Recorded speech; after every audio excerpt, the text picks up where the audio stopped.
नमस्कार साथियों, आप सभी का मेरे चैनल में बहुत बहुत स्वागत है। आज मैं जो आपको कहानी सुनाने जा रही हूँ, ये इस दुनिया की ऐसी सच्चाई है जिसे कई लोगों ने भुगता है और सहा है। किस प्रकार उन्होंने अपना जीवन जिया। एक कर्ज लेना कितना बड़ा गुनाह हो सकता है, आज हम इस कहानी में यही सुनेंगे। चलिए शुरू करते हैं अपनी कहानी। सवा सेर गेहूं, ये मुंशी प्रेमचंद जी द्वारा सर्वश्रेष्ठ कहानियों में से एक है। किसी गांव में शंकर नाम का एक कुर्मी किसान रहता था। सीधा साधा गरीब आदमी था। अपने काम से काम, न किसी के लेने में न देने में। छक्का पंजा ना जानता था। छल प्रपंच की उसे छूत भी न लगी थी। ठगे जाने की चिंता ना थी। ठग विद्या ना जानता था। भोजन मिला खा लिया, ना मिला चबेने पर काट दी। चबेना भी ना मिला तो पानी पी लिया और राम का नाम लेकर सो रहा। किंतु जब कोई अतिथि द्वार पर आ जाता तो उसे इस निवृत्ति मार्ग का त्याग करना पड़ता था। विशेषकर जब साधु महात्मा पदार्पण करते थे तो उसे अनिवार्यता संसारिकता की शरण लेनी पड़ती थी। खुद भूखा सो सकता था, पर साधु को कैसे भूखा सुलाता। भगवान के भक्त ठहरे।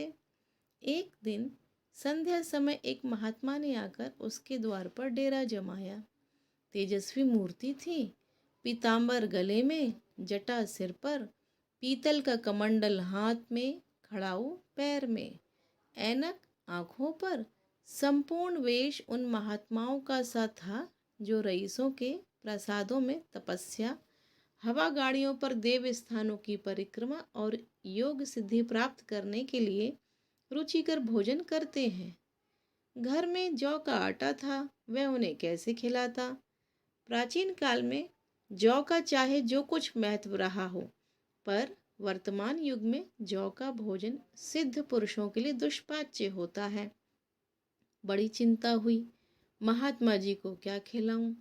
आखिर निश्चय किया कि कहीं से गेहूं का आटा उधार लाऊं, पर गांव भर में गेहूं का आटा ना मिला। गांव में सब मनुष्य ही मनुष्य थे, देवता एक भी ना था। अतएव देवताओं का पदार्थ कैसे मिलता। सौभाग्य से गांव के विप्र महाराज के यहाँ से थोड़े से मिल गए। उनसे सवा सेर गेहूं उधार लिया और स्त्री से कहा कि पीस दे। महात्मा जी ने भोजन किया, लंबी तान कर सोए। प्रातःकाल आशीर्वाद देकर अपनी राह ली। विप्र महाराज साल में 2 बार खलियानी किया करते थे। शंकर ने दिल में कहा, सवा सेर गेहूं इन्हें क्या लौटाऊं। पंसेरी के बदले कुछ ज्यादा खलिहानी दे दूंगा, यह भी समझ जाएंगे और मैं भी समझ जाऊंगा। चैत में जब विप्र जी पहुंचे तो उन्हें 1.5 पसेरी के लगभग गेहूं दे दिया और अपने को ऊरण समझकर उसकी कोई चर्चा ना की। विप्र जी ने फिर कभी ना मांगा। सरा शंकर को क्या मालूम था कि यह सवा सेर गेहूं चुकाने के लिए उसे दूसरा जन्म लेना पड़ेगा। 7 साल गुजर गए। विप्र जी से महाजन हुए। शंकर किसान से मजूर हो गया। उसका छोटा भाई मंगल उससे अलग हो गया था। एक साथ रहकर दोनों किसान थे, अलग होकर मजूर हो गए थे। शंकर ने चाहा कि द्वेष की आग भड़कने ना पाए, किंतु परिस्थिति ने उसे विवश कर दिया। जिस दिन अलग अलग चूल्हे जले, वह फूट फूट कर रोया, आज से भाई भाई शत्रु हो जाएंगे। एक रोएगा तो दूसरा हंसेगा। एक के घर मातम होगा तो दूसरे के घर गुलगुले पकेंगे। प्रेम का बंधन, खून का बंधन, दूध का बंधन आज टूटा जाता है। उसने भागीरथ परिश्रम से कुल मर्यादा का वृक्ष लगाया था। उसे अपने रक्त से सींचा था। उसका जड़ से उखड़ना देखकर उसके हृदय के टुकड़े हुए जाते थे। 7 दिनों तक उसने दाने की सूरत तक न देखी। दिन भर जेठ की धूप में काम करता और रात को मुंह लपेट कर सो रहता। इस भीषण वेदना और दुस्सह कष्ट ने रक्त को जला दिया, मांस और मज्जा को घुला दिया। बीमार पड़ा तो महीनों खाट से न उठा। अब गुजर बसर कैसे हो। 5 बीघे के आधे खेत रह गए, एक बैल रह गया, खेती क्या खाक हो गई। अंत को यहाँ तक नौबत पहुंची कि खेती केवल मर्यादा रक्षा का साधन मात्र रह गई। जीविका का भार मजबूरी पर आ चुका, मबूरी पर आ पड़ा। 7 वर्ष बीत गए। एक दिन शंकर मजूरी करके लौटा तो राह में विप्र जी ने टोक कर कहा, शंकर, कल आके अपने बीज बैंक का हिसाब ले लो। तेरे यहाँ 5.5 मन गेहूं कब से बाकी पड़े हुए हैं और तूने देने का नाम नहीं लिया। हजम करने का मन है क्या? शंकर ने चकित होकर कहा, मैंने तुमसे कब गेहूं लिए थे जो 5.5 मन हो गए? तुम भूलते हो, मेरे यहाँ किसी का ना छटाक भर अनाज है, ना एक पैसा उधार। विप्र ने कहा, इस नियत का तो ये फल भोग रहे हो कि खाने को नहीं जुड़ता। यह कहकर विप्र जी ने उस 1.25 सेर गेहूं का जिक्र किया जो आज के 7 वर्ष पहले शंकर को दिए थे। शंकर सुनकर अवाक रह गया। ईश्वर, मैंने इन्हें कितनी बार खलिहानी दी, इन्होंने मेरा कौन सा काम किया? जब पोथी पत्रा देखने साइं सगुन विचारने द्वार पर आते थे, कुछ ना कुछ दक्षिणा ले ही जाते थे। इतना स्वार्थ! 1.25 सेर अनाज को अंडे की भांति सेच कर आज ये पिशाच खड़ा कर दिया जो मुझे निकल जाएगा। इतने दिनों में एक बार भी कह देते तो मैं गेहूं तोल कर दे देता। क्या इसी नियत से चुप सीधे बैठे रहे? बोला, महाराज, नाम लेकर तो मैंने उतना अनाज नहीं दिया, पर कई बार खलियानी में सेर सेर 2-2 सेर दिया है। अब नाप आप 5.5 मन मांगते हो, मैं कहाँ से दूंगा? विप्र ने कहा, लेखा जौ जौ, बख्शीश 100-100। तुमने जो दिया होगा उसका कोई हिसाब नहीं, चाहे एक की जगह 4 पंसेरी दे दो। तुम्हारे नाम बही में 5.5 मन लिखा हुआ है, जिससे चाहे हिसाब लगवा लो। दे दो तो तुम्हारा नाम छेंक दूं, नहीं तो और भी बढ़ता रहेगा। शंकर ने कहा, पांडे, क्यों एक गरीब को सताते हो? मेरे खाने का ठिकाना नहीं, इतना गेहूं किसके घर से लाऊंगा? विप्र ने कहा, जिसके घर से चाहो लाओ, मैं छटाक भर भी ना छोड़ूंगा। यहाँ ना दोगे, भगवान के घर दोगे। शंकर कांप उठा। हम पढ़े लिखे आदमी होते तो कह देते, अच्छी बात है, ईश्वर के घर ही दे देंगे, वहाँ की तौल यहाँ से कुछ बड़ी तो ना होगी, कम से कम इसका प्रमाण तो हमारे पास होगा, फिर उसकी क्या चिंता। किंतु शंकर इतना तार्किक, इतना व्यवहार चतुर ना था। एक तो ऋण, वह भी ब्राह्मण का, बही में नाम रह गया तो सीधे नरक में जाऊंगा, इस ख्याल ही से उसे रोमांच हो आया। बोला, महाराज, तुम्हारा जितना होगा यही दूंगा, ईश्वर के यहाँ क्यों दूं? इस जन्म में तो ठोकर खा ही रहा हूँ, उस जन्म के लिए क्यों कांटे बऊं? मगर यह कोई नियम नहीं है, तुमने राई का पर्वत बना दिया। ब्राह्मण होके तुम्हें ऐसा नहीं करना चाहिए था। उसी घड़ी तगादा करके ले लिया होता तो आज मेरे सिर पर इतना बड़ा बोझ ना पड़ता। मैं तो दे दूंगा, लेकिन तुम्हें भगवान के यहाँ जवाब देना पड़ेगा। विप्र ने कहा, वहां का डर तुम्हें होगा, मुझे क्यों होने लगा? वहां तो सब अपने भाई बंधु हैं, ऋषि मुनि सब तो ब्राह्मण ही है, देवता भी ब्राह्मण है, जो कुछ बने बिगड़ेगी संभाल लेंगे। तो कब देते हो? शंकर ने कहा, मेरे पास तो रखा नहीं है, किसी से मांग कर जांच कर लाऊंगा तभी दूंगा। विप्र ने कहा, मैं यह ना मानूंगा, 7 साल हो गए, अब एक दिन का भी मुलाहिजा ना करूंगा। गेहूं नहीं दे सकते तो दस्तावेज लिख दो। शंकर बोला, मुझे तो देना है, चाहे गेहूं लो, चाहे दस्तावेज लिखवाओ, किस हिसाब से दाम रखोगे? विप्र ने कहा, बाजार भाव 5 सेर का है, तुम्हें 1.25 सेर का काट दूंगा। शंकर ने कहा, जब दे ही रहा हूं तो बाजार भाव काटूंगा, पाव भर छुड़ाकर क्यों दोषी बनूं? हिसाब लगाया तो गेहूं के दाम 60 हुए, 60 का दस्तावेज लिखा गया, 30 सैकड़े सूद, साल भर में ना देने पर सूद का दर 2% सैकड़े का, स्टाम्प, एक दस्तावेज की तहरीर शंकर को ऊपर से देनी पड़ी।